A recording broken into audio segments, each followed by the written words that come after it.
Hello, I'm John Conlon, founder of EIC Enterprises, and I have another Conlon challenge. I will convince you of a fact-based as opposed to a faith-based God in less than 1,500 words. So you believe in science, eh? Excellent, so do I. One aspect of this scientific thinking is a laissez-faire attitude toward results. A person who truly follows a scientific way of thinking shouldn't care one way or the other about a certain experiment. They simply attempt to map reality, and by definition must follow the facts wherever they lead. True followers of science are therefore immune to allowing personal biases to infect their professional thinking. With that said, I challenge you to reassess your thinking regarding God. In less than 1,500 words, I will convince you of the physical reality of God. Don't believe me? Then take the challenge. In any analysis, it is always best to begin at the beginning. And the beginning of us is that we evolved on this planet. There has probably never been a theory so overwhelmingly supported by the facts. Thus, we are directly physically related to all life on the planet. An amazing thing. Physicists have also discovered we exist in this thing called space-time, and although it may seem incredible, this means the past and even the future actually exist as a real physical reality. We experience time kind of like a wave passing through this space-time and don't have access to the past, but this does not mean it does not exist. I am tangibly connected to a millisecond ago, to a minute ago, to my birth, to my parents, to all life. We are all part of a single cohesive and connected life, with the illusion of being a separate, discrete, standalone entity is just that, an illusion. The more fundamental reality is there is no boundary when you examine life from a space-time perspective. There is only life, and all life is simply a part of it. This life could be just the continuous flow and offspring of basic replicators from about 3.8 billion years ago, which of course it is.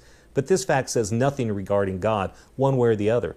If one wants to take it a step further, this same thinking flows back all the way to the Big Bang. We truly are one with the universe, whatever that means, in a very real sense, as real as anything in this world. At this more fundamental reality, our independent, self-contained perspective is the illusion. This isn't based on faith, but on fact and already discovered reality. Are you with me so far? Everything I've said is fairly well accepted fact.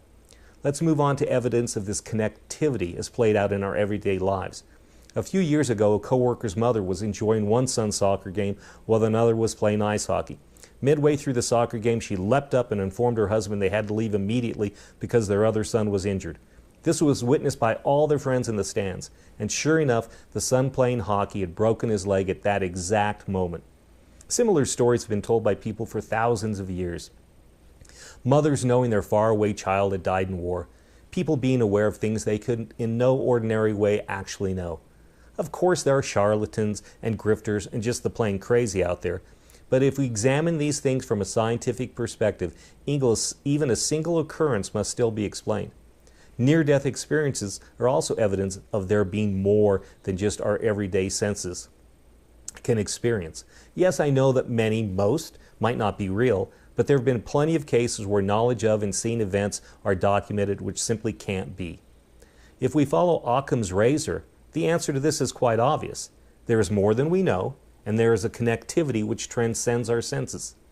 There is some evidence similar things also occur among animals. This shouldn't be too shocking, as they too are simply a piece of this larger life. In fact, it would be shocking if this weren't the case, as the entire concept of distinct species fades away once one takes a longer time perspective. Yet for many science folks out there, their mental paradigm simply doesn't allow them to consider all possibilities. Their bias towards no God renders them blind to any evidence which contradicts their mindset. In the early science days, almost all scientists were religious, and although they were just opening the door of all the discoveries this science way of thinking would discover, they still worshipped God. They considered their work and the discovery of the truths of the natural world to be in honor of God.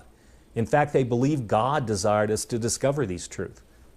Today, the vast majority of scientists are non- or even anti-religious. Few have any direct experience with religion at any level. And to the detriment of science, now rather than worshiping God, they often seem to worship themselves. Many loudly proclaim themselves to be atheists, which to me is simply a childish anti-religion religion, which consciously ignores the facts in front of us. As Einstein noted, the fanatical atheists are like slaves who still feel who still feeling the weight of their chains, which they've thrown off after hard struggle. They are creatures who, in their grudge against traditional religion as the opium of the masses, cannot hear the music of the spheres. So what do we know? We are a physical continuation of all life, in fact of all things, and there seems to be some sort of connectivity which exists between us. There is more to this life than our senses can perceive, which isn't really shocking, and it seems to transcend our physical being. At the individual level, let's call this a soul. That's a word that's been used in the past, and there seems to be no reason to attempt to create a new word. At the universal level, let's call this God. Do any of us truly have any idea what this God or soul is actually like? Nope. Does this mean that if I have a soul, so does my dog? Yep. A reality we face is it is difficult, if not impossible, to talk about things which are like no other thing in the entire universe. You have no point of reference, and thus these are impossible to describe. Does this God and soul fit into your preconceived notions about God and your soul are all about? Probably not. So what? I can hear anti-religion scientists saying right now, well, sure, John, this might be true, but there isn't a personal or Christian God. To which I reply, in which other area of science do you think the same? In what other area of science do you loudly proclaim what isn't when you have no evidence whatsoever to back up your claim? These are simply the bigoted thoughts driven by the limitations you put upon yourself via your mental paradigm. This has driven a childish war on religion waged by those who operate under the heading of science. It is simply wrong, and the damage this long war has wrought deforms many present thoughts about science and God. Science doesn't need to be or should be an attack on God. It should be an unbiased search for the truth, for reality. Look in the mirror and ask yourself, why are you fighting this? You can believe in all the weirdness of the quantum world, yet are unwilling to accept the facts regarding God. As Galileo noted, when the senses fail us, reason must step in. If you address these known facts from a true scientific perspective, you would embrace these truths. You would be celebrating, rejoicing. We know these things to be true, and it is incredible as any scientific discovery ever made. In fact, one could argue from a human perspective, this is the most important scientific discovery ever made. This reality should be taught in public schools across the globe. Do we know what this all means? Perhaps that question makes as much sense as asking, how does purple smell? It is nonsensical. What does it mean when two hydrogen atoms and one oxygen atom are placed next to one another at room temperature? Does the then formed water molecule mean anything? The evidence is overwhelming. There is a God.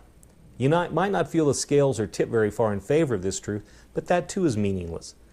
Following the laissez-faire perspective of science, you have no choice but to accept the evidence and embrace the reality of God and your part of this bigger picture.